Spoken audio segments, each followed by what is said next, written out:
प्रहलाद जी महाराज को कीर्तन करते देख करके बड़ा आश्चर्य हुआ। उमग्न में डूबे हुए हैं, देह का भी ध्यान नहीं रहा उनको। लेकिन जब संदार्मक आए तो देखा, अरे अब तक तो प्रहलाद प्रभु का अकेले नाम ले रहा था, लेकिन अब तो पूरी की पूरी पाठशाला इन्होंने कीर्तन मंडली में तब्दील कर दी। हम तो गुरुकुल चला रहे थे, ये विद्यालय है। संदार्मक दौड़ करके राजा के पास गए और जाकर के कहने लगे, महाराज महाराज, प्रहलाद ने सभी गुरुकुल के बालकों को विष्णु भक्त बना दिया है महाराज। हिरण्यकशिपु ने सेनापति को भेजा, जाओ सेनापति लेकर के उनको। सेनापति गए और प्रहलाद को बोले कि चलो आपको महाराज बुला रहे हैं। प्रहलाद जी ने कहा कि साथियों मित्रों आप लोग यही रखो, मैं अपने पिताजी से मिलकर के आ रहा हूं। सबको मालूम हो गया था कि पिताजी को डांटने के लिए बुलाए हैं। अरे हमने सभी तो कीर्तन किए हैं यहाँ, तो क्यों प्रहलाद अकेला, क्यों दंड की भागीदारी होगा, इसलिए चलो हम लोग सब चलते हैं। ऐसे कह करके वो जब गए तो ये जा करके जैसे ही वहां सेनापति उनको कहने के लिए बैठा था, जैसे खड़ा हुआ और खड़े हुए तो ये लोग फिर उठ गए और उठ करके फिर वही भजन करना शुरू कर दिए। कहने लगे क्या, जय जय नारायण नारायण हरे हरे, जय जय नारायण नारायण हरे हरे, नारायण नारायण हरे हरे, श्रीमन नारायण नारायण हरे हरे, तेरी लीला सबसे प्यारी प्यारी हरे हरे, जय जय नारायण नारायण हरे हरे, स्वामी नारायण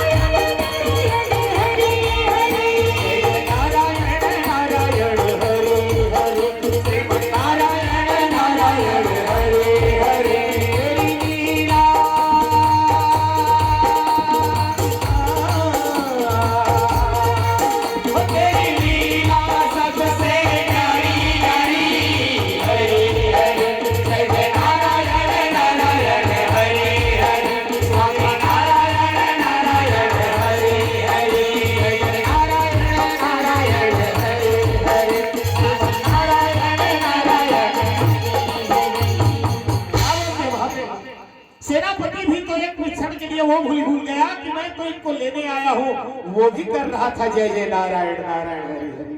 त्रिशूदाया बोले चलो आपको बुलाए हैं, वो चलने लगे। अब सेनापति भी उनके साथ में वो भी जय जय नारायण नारायण हरि हरि करके चला गया। बीच में प्रहलाद जी को बीच में रखे हैं और सभी बालक उनको घेरे हुए हैं और जाते हैं भगवान के नाम लेते लेते और लेते लेते जा रहे हैं। हिरण्यकशिपु महल के ऊपर से देख रहा है, अरे वाह मेरा पुत्र को तो देखो कितना सुंदर लग रहा है। अरे जैसे तारों के बीच में चंद्रमा शोभायमान देता है, आज उसी तरह से मेरा पुत्र अपने सखाओं के बीच में सुंदर दिख रहा है। अरे वाह मेरा पुत्र कितना सुंदर दिख रहा है। अब वो महल की अटारी के ऊपर से वो देख रहा था तो ये लोग कीर्तन करते चले आ रहे थे और कीर्तन करते चले आ रहे थे और हिरण्यकशिपु उनको देख रहे थे और ये लोग कीर्तन कर रहे थे क्या, जय जय नारायण नारायण हरे हरे, जय जय नारायण नारायण हरे हरे, नारायण नारायण हरे हरे, नारायण नारायण हरे हरे, ओ तेरी लीला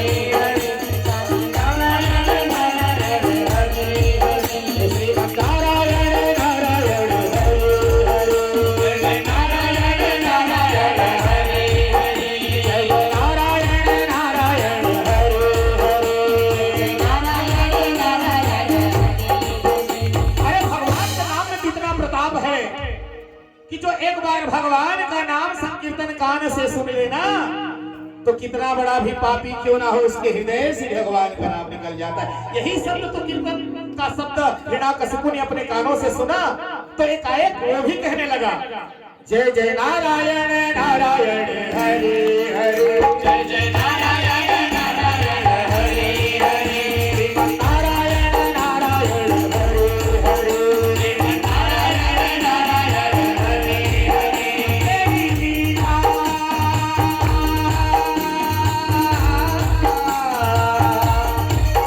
तेरी लीला सबसे प्यारी प्यारी हरे हरे, नारायण नारायण हरे हरे,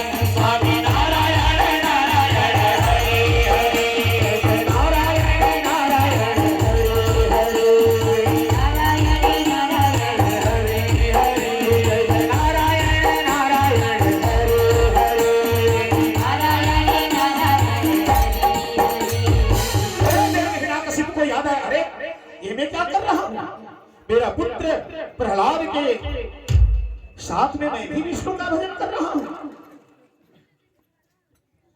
ऊपर के छत से नीचे की ओर हिरण्यकशिपु नीचे उतरा और उतर करके प्रहलाद जी महाराज को कहा, अरे प्रहलाद। प्रहलाद जी ने कहा, पिताजी क्या क्या है, किसका नाम जप रहा है तू? बोले, मैं तो उस परम पिता का नाम जप रहा हूं जो संसार को पैदा किए हैं। अरे दोस्त, तू मेरा शत्रु का नाम ले रहा है, उसका नाम छोड़ दे।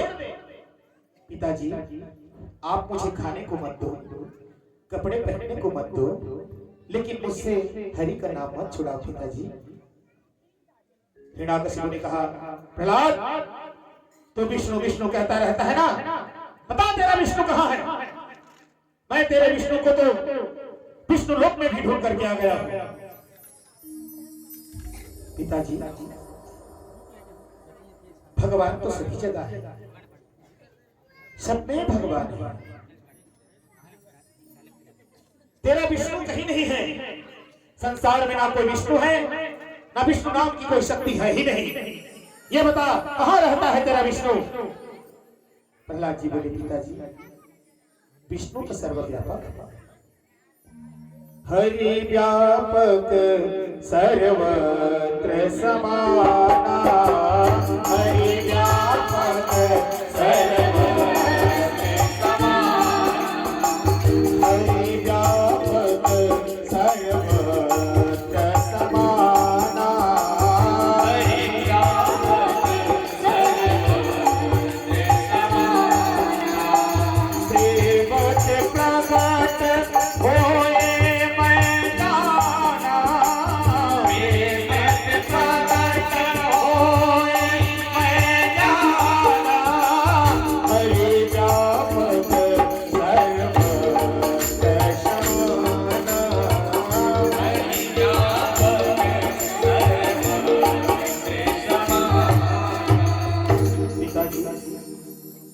यदि आप अपनी आंखों से देखें तो भगवान कहीं भी नहीं दिखेंगे।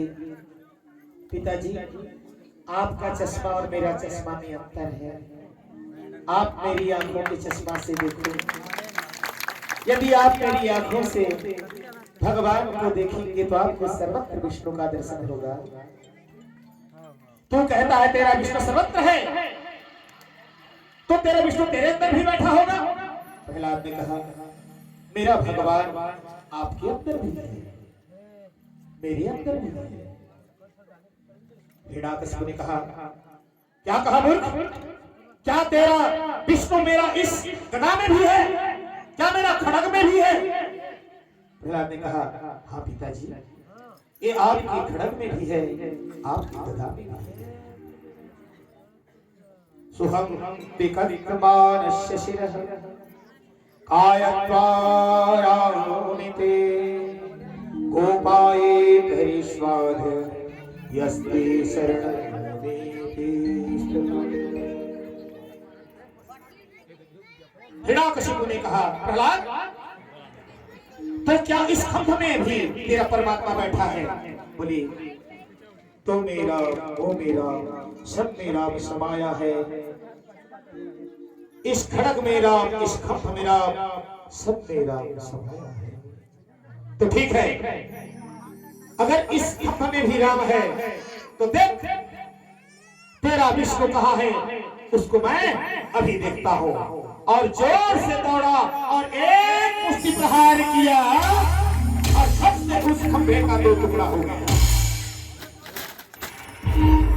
एक झूलता हुआ वहां से एक सिंहासन निकला है। नरसिंह भगवान की, नरसिंह भगवान की। और उस खंभ से एक झूलता हुआ सिंहासन निकला है, उसके ऊपर जिसका मुख तो शेर के समान है और शरीर नर के जैसा है। नरसिंह भगवान प्रकट हो गए। बोले नरसिंह भगवान की, बोले नरसिंह भगवान की। हिरण्यकशिपु ने कहा, ये तो नर नहीं है और लगा ही ये मनुष्य है, कौन है ये? बोले तेरे लिए मेरा गदा नहीं, तेरा लिए तो मेरा नाखून ही काफी है। सुनो, हिरण्यकशिपु ने कहा तू मुझे नहीं मार सकता, आज मैं अपना भाई का बदला तुझसे लेकर के रहूंगा। आ आ आ आ तुझे मैं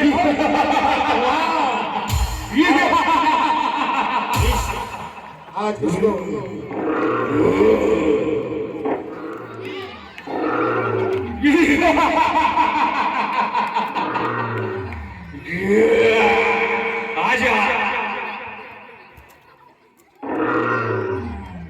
भगवान का नरसिंह भगवान और हिरण्यकशिपु का आज लड़ाई होने लगी।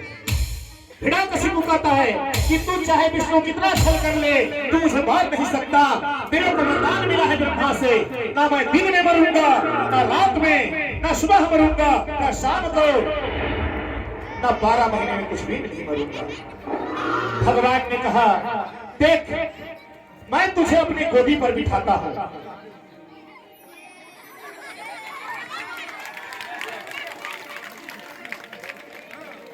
और उन्होंने हिरण्यकशिपु को अपने गोदी पर बिठा दिया। बोलो के बिहारी लाल की जय। और उन्होंने हिरण्यकशिपु को अपने गोदी में बिठा करके कहा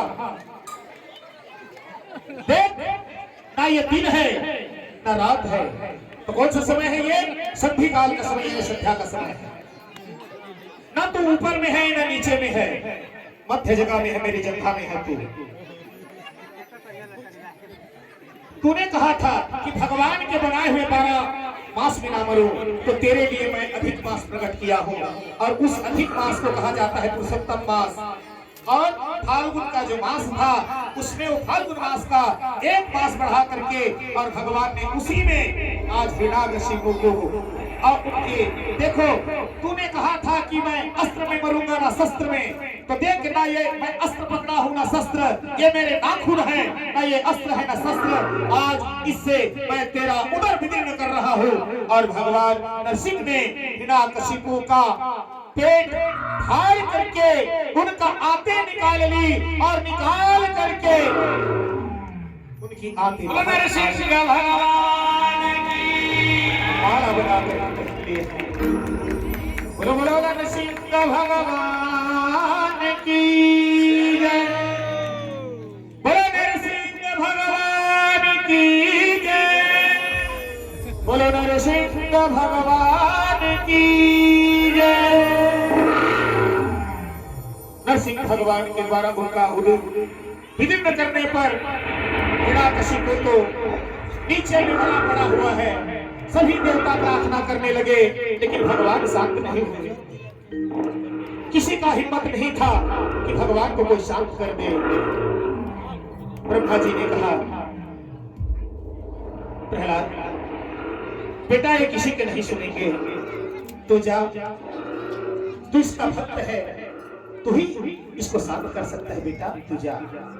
प्रहलाद जी गए और जाकर के भगवान को प्रणाम करके कहा प्रभु, मेरे शब्द पास नहीं, मेरे पास कोई शब्द नहीं है आपकी जो स्तुति कर सकूं, लेकिन मैं जानता हूं कि एक ब्राह्मण है और उसके अंदर ब्राह्मणत्व है, और आपके चरणों में उसकी भक्ति नहीं है, तो उससे आप कभी प्रसन्न नहीं होते। लेकिन एक स्वपक्ष है, लेकिन जिसके अंदर में ब्राह्मणत्व भी नहीं है, लेकिन आपकी पूजा वो कर रहा है, आपके चरणों में जिसकी प्रीति है, प्रभु आप प्रसन्न हो जाते हैं।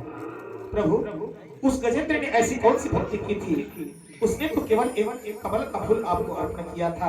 हे परमात्मा, आपने दौड़कर उनकी रक्षा की।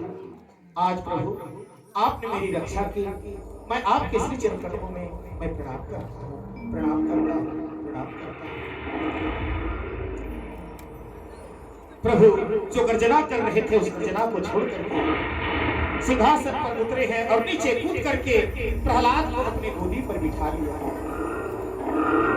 और अपने गोदी में बिठा करके वो उसको जैसे गाय अपने बछड़े को चाटती है, उसी तरह से उनको चाट दिया। बोलो बोलो भक्तवत्सल भगवान की जय। बोलो भक्तवत्सल भगवान की जय। और प्रहलाद ने भगवान से कहा, महाराज आपने मुझे किताब कर दिया। नरसिंह भगवान कहने लगे, प्रहलाद बेटा क्या तुझे मेरे पास आने में डर नहीं लगी? क्या तू मुझसे नहीं डर रहा है? प्रहलाद बोले, पिताजी हे परमात्मा, हे परमपिता, भला कोई अपने स्वामी से डरता है? भला कोई अपने पिता से डरता है? ये तो मेरे केवल पिता थे हिरण्यकशिपु, लेकिन आप तो जगत पिता हैं। कोई व्यक्ति अपने पिता से क्यों डरे? नहीं पुत्र, मेरा यह जो रूप है, नीचे का धड़ का शरीर जो है वो नर का है, इधर शिव का है, तो यह रूप क्या तुम्हें भयभीत नहीं करती? नहीं स्वामी, कोई बेटा अपने बाप से नहीं डरता, चाहे बाप दाढ़ी रखा हो, चाहे उसका दांत निकला हो, चाहे वो अंधा हो, चाहे जैसा भी हो, बच्चा अपने पिता से कभी नहीं डरता। आप तो जगत पिता हैं, भला मैं आपसे कैसे डर सकता हूँ? आप तो दीनानाथ हैं। भगवान ने कहा, आह प्रहलाद, आज तूने मुझे अपनी भक्ति से प्रसन्न कर लिया। बेटा मांग वरदान, तो मांग, क्या चाहता है मांग। प्रहलाद जी ने कहा, प्रभु मेरी कोई इच्छा नहीं, लेकिन सुंदर वर प्रार्थना भागवत में कही गई है। प्रहलाद जी ने भगवान से कहा,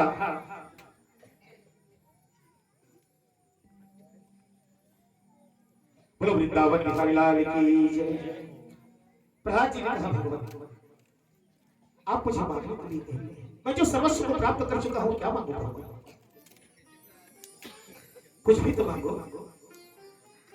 तो प्रहलाद ने, जो हम सब कहते हैं ना, क्या कहते हैं, धर्म की जय हो, अधर्म का नाश हो, प्राणियों में सद्भावना हो और विश्व का कल्याण हो, ये जो शब्द हम कहते हैं ना, ये प्रहलाद जी के मांगा हुआ वरदान है नरसिंह भगवान से। इन्होंने कहा, भगवान आप धर्म की जय करें। बेटा ये तो मैं तुमको देता हूं, और कुछ बात। बोले आप अधर्म का नाश करें। बेटा ये भी मैं तुझे देता हूं। बोले महाराज धर्म की जय हो, अधर्म का नाश हो। लोगों में, प्राणियों में दुर्भावना हो रही है महाराज, इसलिए लोगों में सद्भावना जागृत हो, लोगों में सद्भावना हो। ठीक है बेटा, सब सद्भावना से प्रभु, बस और क्या चाहिए मुझे? और कुछ बात महाराज, और क्या मांगो? मैं अपने लिए क्या मांगू महाराज? विश्व का कल्याण हो, पूरा विश्व के कल्याण मांगो। धर्म की जय हो, अधर्म का नाश हो, प्राणियों में सद्भावना हो और विश्व का कल्याण हो। हमारी बुद्धि निष्काम भाव से आपके चरणों में प्रवेश करे, आपके चरणों का चिंतन करे। भगवान ने कहा, ये तो तूने कोई वर नहीं मांगा बेटा। प्रहलाद जी ने कहा, भागवत के ये पंचम स्कंद में हम कहते हैं ना, धर्म की जय हो, धर्म का नाश हो, प्राणियों में सद्भावना हो, विश्व का कल्याण हो। ये श्रीमद् भागवत की ये पांचवा स्कंद में, इसमें प्रहलाद जी ने मांगा है। और हमारे लिए उन्होंने विश्व के कल्याण के लिए प्रहलाद जी ने यह वरदान मांगा। प्रहलाद जी ने कहा, महाराज आप मुझे वरदान दीजिए कि मेरे अंदर कोई भी कामना नहीं, कि मैं कोई वर मांगू। प्रहलाद ने कहा, प्रभु आप मुझ पर प्रसन्न हैं। भगवान ने कहा, देखो प्रहलाद मैं तो तुम्हें सभी दूंगा, लेकिन बेटा और कुछ नहीं। चरणों में बैठ करके प्रणाम किया, अब प्रणाम करके कहा, हे भक्तवत्सल महाराज, ये जो आपके चरणों में मरा पड़ा हुआ है ना मेरा पिताजी, इन्होंने रात दिन आपको पानी पी पी करके गाली दिया है, आपकी सत्ता को चुनौती दी है, आपकी शक्ति को इन्होंने पहचाना नहीं। लेकिन मेरे पिताजी, ये मेरा पिता है, मैं इनका पुत्र हूं, मैं इनका आत्मज हूं। पुत्र तो ही है जो पिता को पुण्य नाम के नरक से तार दे, और मैंने सुना है जो संतों के मुख से जो आपकी सत्ता को चुनौती देता है, जो आपको अपमान करता है, जो आपको गाली देता है, उसे नरक की प्राप्ति होती है। लेकिन हे नरसिंह भगवान, हे नरसिंह प्रभु, आप इतनी कृपा करना, मेरे पिताजी को नरक में मत डालना, नरक में मत डालना। बोलो नरसिंह भगवान की। इतना कहकर प्रहलाद चरणों में बैठ गए तो भगवान के नेत्रों से भी झरझर झरझर की आंसू बहने लगी। भगवान नरसिंह भी रो पड़े और प्रहलाद के सिर पर हाथ गिराते हुए कहा, बेटा तू तो अपने पिता के बारे में कह रहा है, तेरा पिता ही क्या, तेरे आने वाले 21 पीढ़ी कोई नरक में नहीं जाएगा। जा या मैं तुझे वरदान देता हूँ। बाबा के बिहारी लाल की। और सुंदर ऐसा आशीर्वाद दे करके